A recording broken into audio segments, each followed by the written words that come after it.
All right, so similar to what we've just been doing with the linear regression, consider now that we want to find a particular polynomial, an interpolating polynomial, one that's going to cut through all the different points. Okay, so an interpolating polynomial exactly passes through each one of these data points. And so in general, it's going to have this form right here. Very similar to beforehand, but there's something special about the endpoint right here. Okay, there's going to be, with n number of points, okay, there's going to be an element, or rather a term, that's going to have x to the n minus 1. So again, if you have 5 data points, well then you're going to have an x to the 4th right here, which means you're going to have a 4th order polynomial for 5 different points. If n is equal to, say, 50, okay, you're going to have a x to the 49th, and you're going to have a polynomial of degree 49. All right. So it's similar, but a little different than the classic sort of linear regression where you have a lower order or an equal order from beforehand. Okay, the most straightforward approach is effectively trying to find the coefficients of each one of those terms, but assume then that the function can be evaluated at each one of those data points. So for the very first point, you have an equation right here where the function value at that x point, x1, is equal to a naught plus a1 times x1 plus a2 times x1 squared, so on and so forth, all the way to the last term. Okay, that's going to equal, of course, your other y point right here. And then same thing with the second point. It's a function value at that x value for all those different coefficients equal to y2, and so on and so forth, all the way down for all the data points, and there's going to be n of the data points. All right, well, what do you do then with all of these equations right here? Well, they look very similar to before, and so what we do on the next slide is we put them into a matrix vector form.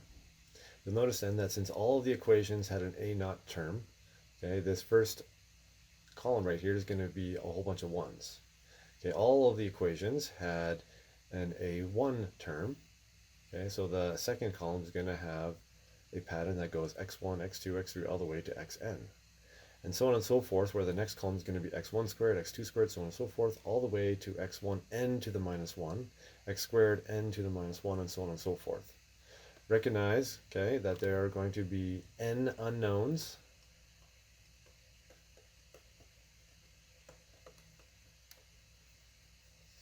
Okay, which means then that the polynomial is going to have degree n minus 1, such that if you have 10 data points, then your polynomial is going to be of degree 9. But there's still going to be 10 unknowns because of that intercept, or that point that's x to the 0, in another way of thinking of it.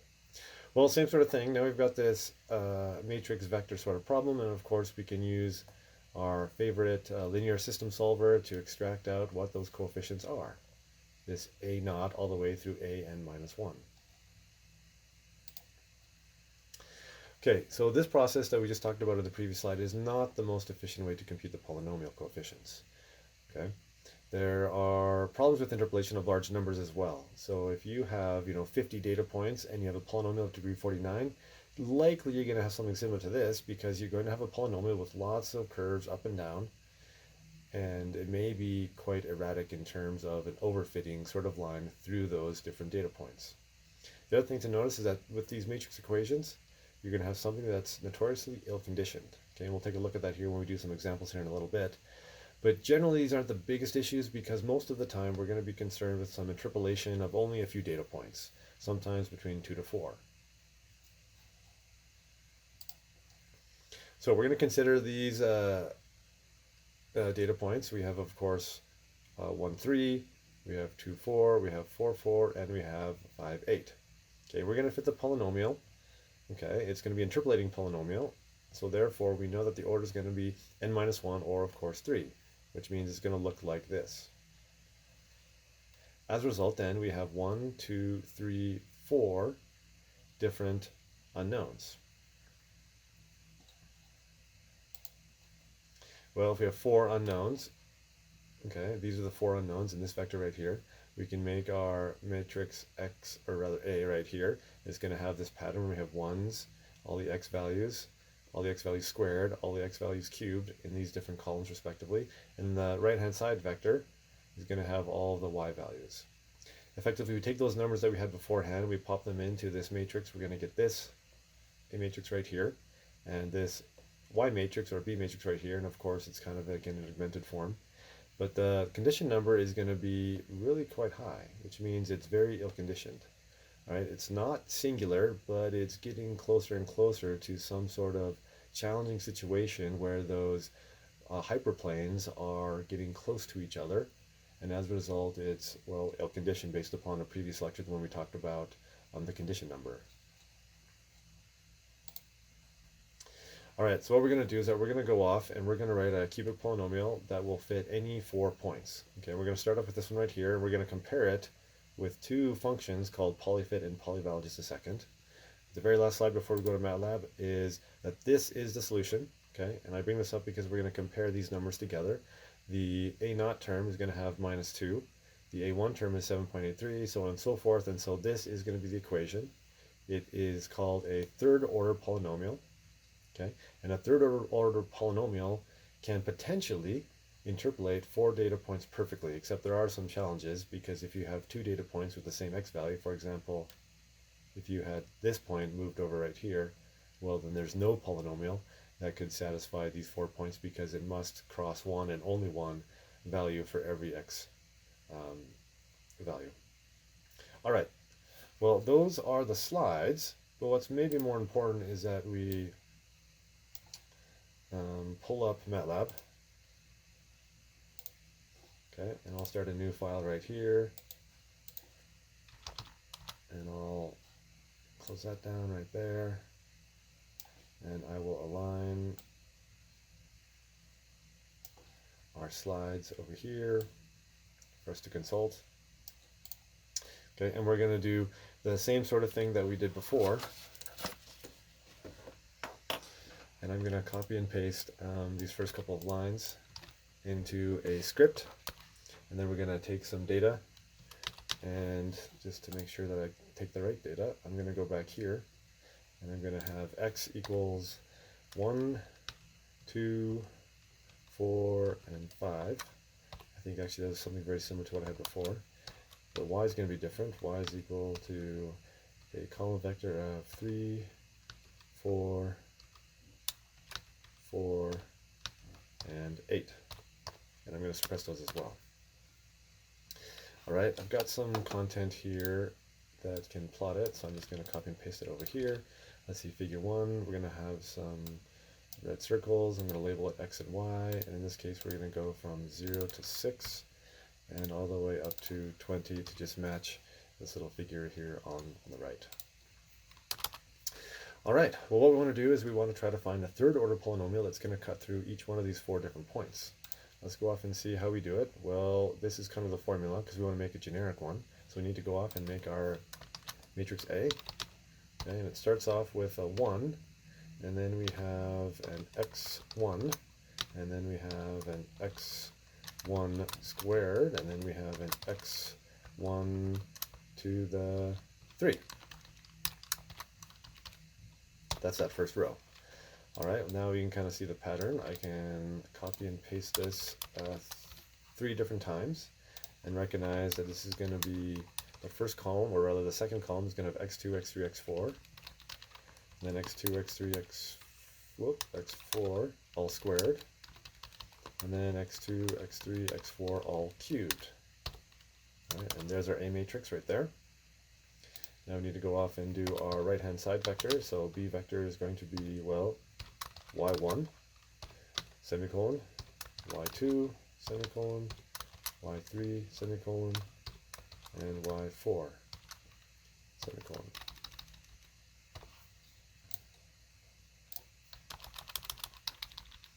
All right, and then I'll do my little a for my unknown vector, and it's going to be, let's do inverse of a right here. Okay, in the meantime, we should probably check this before we do it, so I'm going to suppress that. I'm going to run it, and I'm going to save it as interp poly. All right, there's our data points right there. We're going to try to get a polynomial that'll cut through all these different ones. Okay, our A matrix is, let's just test it out. All right, so our matrix is invertible, and this equation is not done yet. We got to multiply both sides, and so we're going to multiply the inverse of A times B, and now we're ready to go. And sure enough, now we've got our figure, and now we have 4 different coefficients, and we can go off and check these.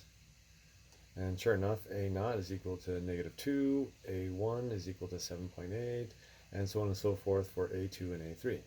Looks like we're solving for the coefficients, and so now we need to spend some time working on the line that will hopefully interpolate each one of these 4 different points. So I'll define an x poly. It's going to go from 0, and I'm going to make it relatively resolved from 0 to, let's say, 6 on the right hand side. Y poly is going to be then a function of x poly, and we start off with the first element inside of the parameters, or the unknown vector. That's going to be A naught. Then we're going to have the second parameter.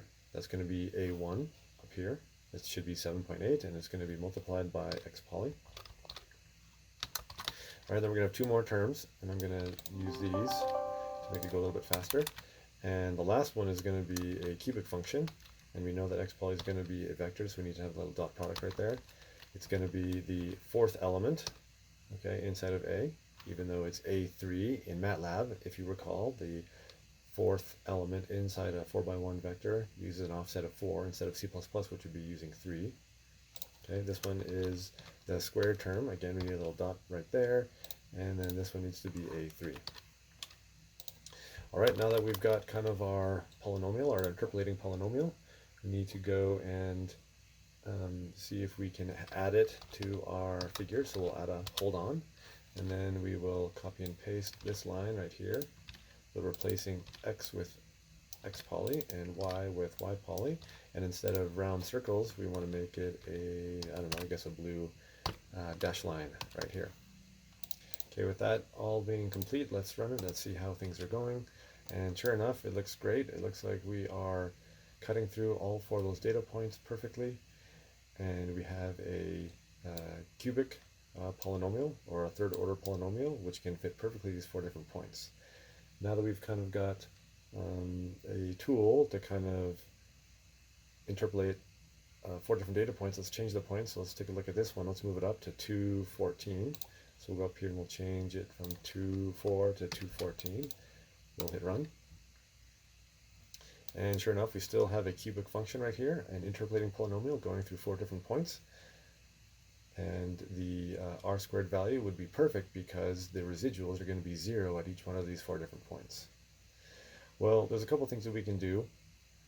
And one of them is we can change points like I just did, but we can also add points. So let's add another point way up here at 318.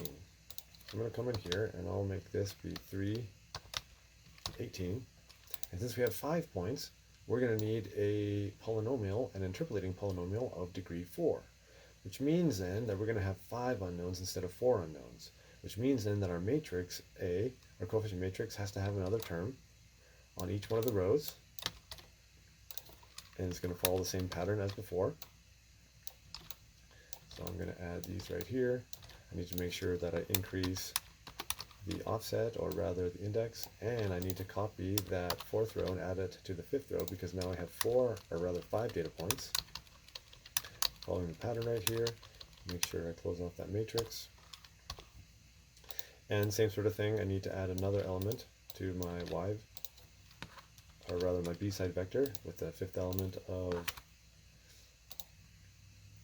the 5th element inside the y vector to b. This is still good.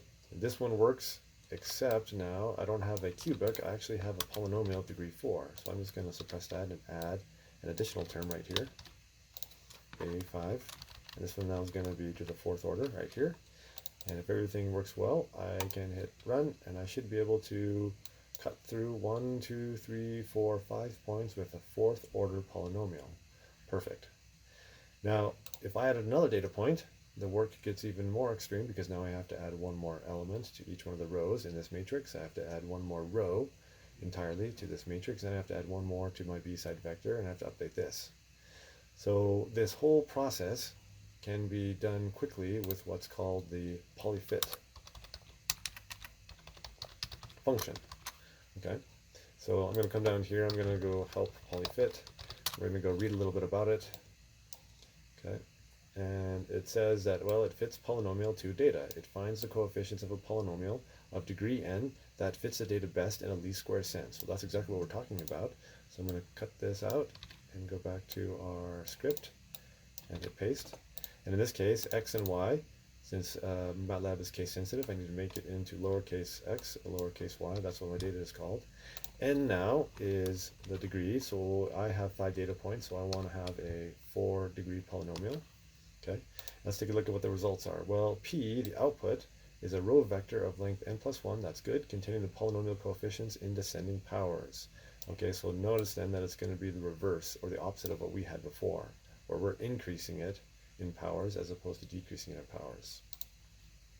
All right, well, let's hit run, and let's see what we get for our answer. Okay, and we have these 5 numbers. Okay, and we should go off and kind of check to see if they're the same as A. So I'm going to suppress this one right here. I'm going to suppress X as well, and we're going to compare this output of A, the coefficients, for the 4th order polynomial. 43 minus 96, 76 minus 21, 1. That's the exact opposite order, but now, of course, it's the row vector of P. All right, well, there's a companion function that comes with polyfit. Okay, and it's right here. It's called polyval. So I'm going to go help polyval. All right, we'll scroll back up, and sure enough, it evaluates a polynomial. In this case, it's going to take P and X. It returns the value of the polynomial P evaluated at X. That's perfect. That's exactly what we're doing on line 26 right here. So I'm going to copy this out right here. In this case, I have P, which is fine. X is not just necessarily these X's, but it's going to be X poly. Okay, and then the output is not just Y. I'm going to call it, excuse me, Y poly 2, just to distinguish it from the Y poly 1. All right, so effectively, I do all the processing in polyfit from up above, this matrix right here, and then I just evaluate it, and now I can go off and plot it. Okay, in this case, I want to do Y poly 2, and I will make it be green double dash, and I will make the line width be 2 so we can see a little bit better. All right, and so sure enough, the green dash line is a polynomial, an interpolating polynomial between these 5 points of degree 4. And of course, it's the exact same thing that we did beforehand, and we only did it in 3 lines of code. Well, that's awesome. The other benefit, though, is that I can also change the degree. Okay, so if I change this back to a cubic and hit run, what we have here then is we have 1, 2, 3, 4, 5 data points, but we're fitting a best fit line or best fit curve through those 5 points with a polynomial of only degree 3. Let's see what happens when we do it with degree 2. Well, there's our quadratic function right there. Again, the blue one is what we had calculated using our matrix vector sort of formulation.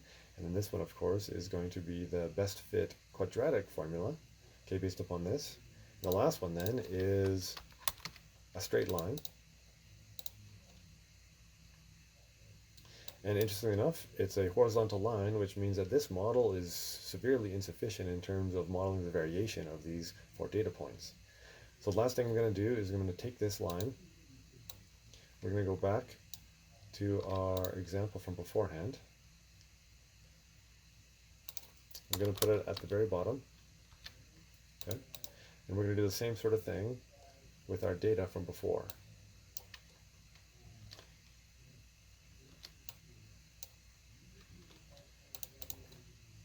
Okay, so if you just recall, let me just suppress this for a second. This is from the previous part. Okay, we had this data right here. We had 5 data points beforehand, and we were doing a fit line between it. Well, now with this right here, we can do all that work really quickly with just doing polyfit and polyval. Okay, we have x, y.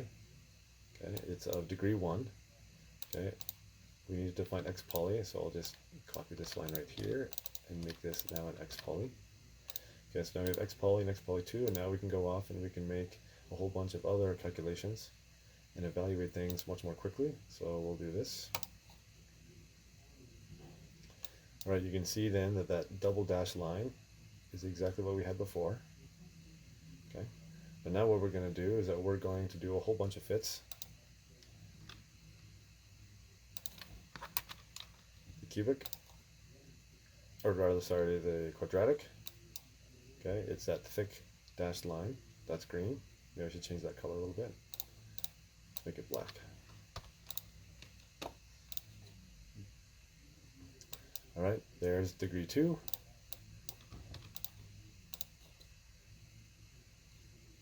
Here is degree 3, okay, the black line, polynomial of degree 3. It's still a least square sense. It's not an interpolating polynomial. Here is degree 4. Okay, now the black dashed line is cutting through all 5 of the points, and so we have a polynomial of high enough order such that it can cut through each one of the data points. And now let's see if we have degree 5.